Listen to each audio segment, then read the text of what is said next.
Hello बच्चों, आज हम आपकी वर्कशीट नंबर 19 करेंगे। इसमें हम बुद्धा के बारे में पढ़ेंगे, जिनको गौतम बुद्ध के नाम से जानते हैं, जिन्होंने बौद्ध धर्म की स्थापना की थी। और गौतम बुद्ध की कहानी पढ़ेंगे। ये गौतम बुद्ध हैं जिन्होंने मतलब ज्ञान अर्जित करके फिर बौद्ध धर्म की स्थापना की थी। तो बौद्ध धर्म की स्थापना करने वाले का नाम ही बुद्ध पड़ गया, लेकिन इनका बचपन का नाम क्या था? सिद्धार्थ था। तो बौद्ध धर्म धर्म के संस्थापक कौन थे? सिद्धार्थ थे। और इनको गौतम के नाम से भी इनको जाना जाता था। इनका जन्म 2500 वर्ष पहले हुआ था। जिन्होंने बौद्ध धर्म की स्थापना की, जिनको बुद्ध के नाम से भी जाना जाता है, इनका बचपन का नाम क्या था? सिद्धार्थ। इनको गौतम भी कहते थे। जैसे कई बच्चों के नाम दो दो होते हैं, वैसे इनको सिद्धार्थ भी कहते थे और गौतम भी कहते थे। इनका जन्म आज से 2500 वर्ष पहले हुआ था। इन्होंने अपनी युवा अवस्था में ही, यानी कि जब ये नौजवान थे, ये ज्ञान की खोज करना चाहते थे। ज्ञान की खोज घर पे बैठकर तो नहीं हो सकती, इसलिए इन्होंने अपने घर को छोड़ दिया था। आप लोगों को भी पता घर में कितनी आराम होता है, लेकिन इन्होंने ज्ञान हासिल करने के लिए अपने घर के सभी सुख सुविधाओं को छोड़कर ये घर से बाहर चले गए थे और अनेक वर्षों तक इधर उधर घूमते रहे ज्ञान हासिल करने के लिए। उन्होंने बोधगया में एक पीपल के नीचे कई दिनों तक तपस्या की। बोधगया बिहार राज्य में है। बोधगया स्थान है बिहार राज्य में। वहां पर एक पीपल के नीचे बैठकर इन्होंने कई दिन तक तपस्या की थी। अंततः उन्हें ज्ञान प्राप्त हुआ। जब ये बौद्ध गया में बैठ के, बिहार में बौद्ध गया स्थान पर बैठ के पीपल के नीचे इन्होंने कई दिन तपस्या की, तो फिर इनको ज्ञान मिल गया था। इसके बाद वे बुद्ध के रूप में जाने गए। जब इनको ज्ञान मिल गया तो उसके बाद पहले तो इनका नाम सिद्धार्थ भी था, गौतम भी था, फिर इनको बुद्ध के नाम से जाना गया जब इनको ज्ञान मिल गया। यहाँ से वे सारनाथ वाराणसी के निकट गए। जब इनको ज्ञान मिल गया तो फिर ये उत्तर प्रदेश में वाराणसी के पास एक जगह है सारनाथ। उत्तर प्रदेश में वाराणसी के पास एक जगह है सारनाथ। ज्ञान प्राप्त करने के बाद जब इनको बुद्ध के नाम से जाना जाने लगा तो ये सारनाथ में गए, उत्तर प्रदेश में। यहाँ इन्होंने वहां जाके सारनाथ पहली बार उपदेश दिया। आप लोगों को पता है कि जो ज्ञानी व्यक्ति होते हैं वो लोगों को उपदेश देते हैं। तो जब इनको ज्ञान मिल गया तो बुद्ध के नाम से जाने लगे। तो वो सारनाथ उत्तर प्रदेश में इन्होंने अपना पहला उपदेश दिया। कुशीनारा उत्तर प्रदेश में मृत्यु से पहले का शेष जीवन उन्होंने लोगों को शिक्षा देने में व्यतीत किया। पहला उपदेश सारनाथ में दिया था इन्होंने।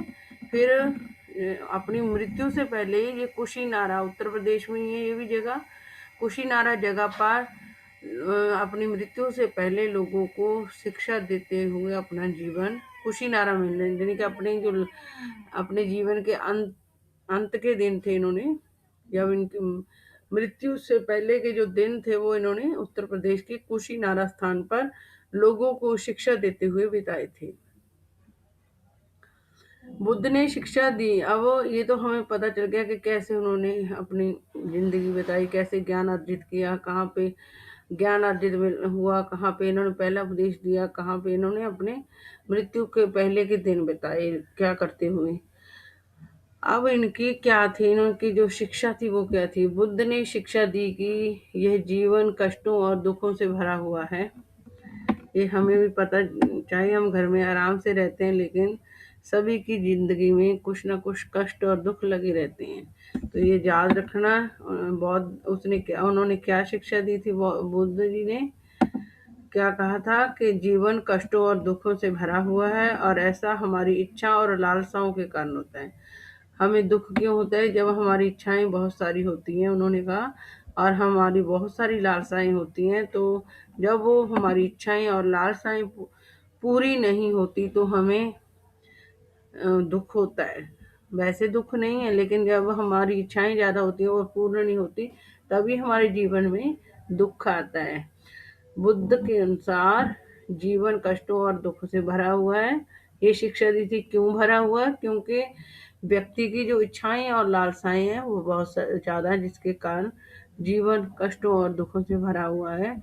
उनके अनुसार आत्म संयम अपनाकर ही हम ऐसी लालसाओं से मुक्ति पा सकते हैं।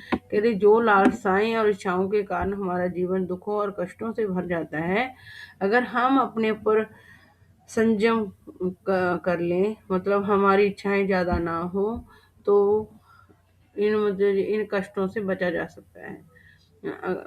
अगर हमारा अपने ऊपर कंट्रोल हो, तो हम इन लालसाओं से, इच्छाओं से ज्यादा, जो इच्छाएं होती हैं वो उनसे मुक्ति पा सकते हैं, जिनके कारण हमारे जीवन में दुख आता है। उन्होंने लोगों को दयालु होने तथा मनुष्यों के साथ जानवरों के आदर करने की शिक्षा दी। उन्होंने लोगों को दयालु होने तथा मनुष्यों के साथ साथ जानवरों के आदर करने की भी शिक्षा दी। उन्होंने क्या ज्ञान दिया? दयालु सभी व्यक्तों, मतलब लोग बात बात पर लड़ देते हैं, किसी का साथ नहीं देते, तो और जीवन ज्यादा इच्छाएं होती है तो कष्ट आते हैं, तो लोगों को कहा कि दयालु हूँ, मतलब वो दूसरों के साथ दूसरों के ऊपर, दुखी बंदे पे दया करें, तथा मनुष्यों के ऊपर तो दया करनी ही है। उन्होंने कहा जानवरों के ऊपर भी, जानवरों का भी आदर करो, दया करो, किसी की दुखी व्यक्ति के ऊपर दया करो, और मनुष्यों और जानवरों दोनों का आदर करो। बुद्ध ने अपनी शिक्षा सामान्य लोगों की प्राकृत भाषा में दी। उन्होंने कोई मुश्किल भाषा में लोगों को शिक्षा नहीं दी, उन्होंने प्राकृत भाषा में लोगों को शिक्षा दी। इससे सामान्य लोग भी उनके संदेश, उन्होंने इसलिए जो आम भाषा बोली जाती है उसी भाषा में लोगों को, सामान्य भाषा में, जिसको प्राकृत भाषा कहते हैं, उसमें लोगों को ज्ञान दिया था, ताकि इसको सामान्य लोग जो ज्यादा पढ़े लिखे नहीं है वो भी उनके उपदेश को समझ सकें। उन्होंने कहा जो व्यक्ति की ज्यादा इच्छाएं, लालसाएं होती हैं, उनके कारण जो उनके जीवन में कष्ट और दुख आते हैं, उनकी मतलब जो जीवन में कष्ट और दुख लोगों को आते हैं, उनका कारण उनकी इच्छाएं और लालसाएं होती हैं। अगर व्यक्ति अपने ऊपर आत्म संयम कर ले तो इन लालसाओं और इच्छाओं को कम कर सकता है। और उन्होंने कहा कि जब जीवन कष्टों और दुखों से भरा हुआ है तो हमें दयालु बनना चाहिए, सभी को दयालु बनना चाहिए, सभी के, दूसरे के दुखों को समझने वाला दयालु व्यक्ति बनना चाहिए। और आपको भी पता है जानवर को भी वैसे ही दुख होता है जैसे मनुष्य को होता है, इसलिए उन्होंने कहा, कई लोग जानवरों को नुकसान पहुंचाते हैं, इसलिए उन्होंने कहा कि मनुष्यों को भी नुकसान नहीं पहुंचाना चाहिए, ऐसे व्यक्ति बनो, ना ही जानवरों को, दोनों का ही आदर करना चाहिए। बुद्ध ने अपनी जो शिक्षा थी सामान्य भाषा में लोगों को दी, प्राकृत भाषा में, ताकि सामान्य लोग, जो बंदा ज्यादा समझदार या पढ़ा लिखा नहीं है, वो भी उनके संदेश को समझ सके। बुद्ध ने पहला उपदेश कहाँ दिया? पहला उपदेश हमें पढ़ा है सारनाथ में दिया। कहाँ दिया था? सारनाथ में, सारनाथ उत्तर प्रदेश में, बस ओनली सारनाथ उत्तर प्रदेश में, ब्रैकेट में लिख दो, उत्तर प्रदेश में,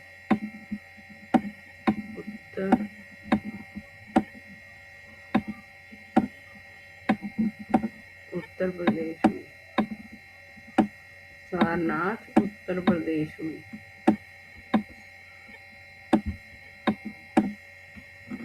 बुद्ध ने प्राकृत भाषा में शिक्षा क्यों दी? तो इसका ये वाला आंसर लिखते हुए दी, ताकि सामान्य लोग भी उनके, ये वाला काट दो यहाँ से, यहाँ पे लगा के आगे ताकि लगा के,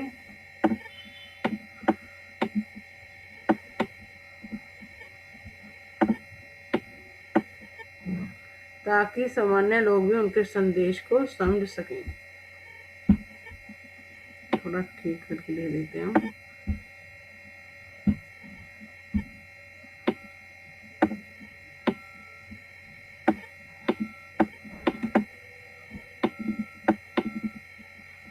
ताकि सामान्य लोग भी उनके संदेश को समझ सकें। ये पहला क्वेश्चन हो गया। कहाँ दिया था पहला उपदेश? सारनाथ उत्तर प्रदेश में। बुद्ध ने प्राकृत भाषा में शिक्षा क्यों दी थी? ताकि सामान्य लोग भी उनके संदेश को समझ सकें। बुद्ध ने किस उपदेश को आप अपने जीवन में अपनाना चाहेंगे और क्यों? बुद्ध के किस उपदेश को इस उपदेश को कि हम व्यक्ति को आत्म संयम अपनाकर ही हम अपनी जो हमारे जीवन में लालसाएं और इच्छाएं हैं उनको खत्म कर सकते हैं। और जीवन में जो कष्ट आते अगर हमारी इच्छाएं आत्म संयम के द्वारा अगर हमारी इच्छाएं और लालसाएं खत्म हो जाएंगी तो क्या होगा, हमारे जीवन में जो कष्ट और दुख है वो दूर हो जाएंगे। आपकी इतनी ही वर्कशीट थी, ये आप कर लेना।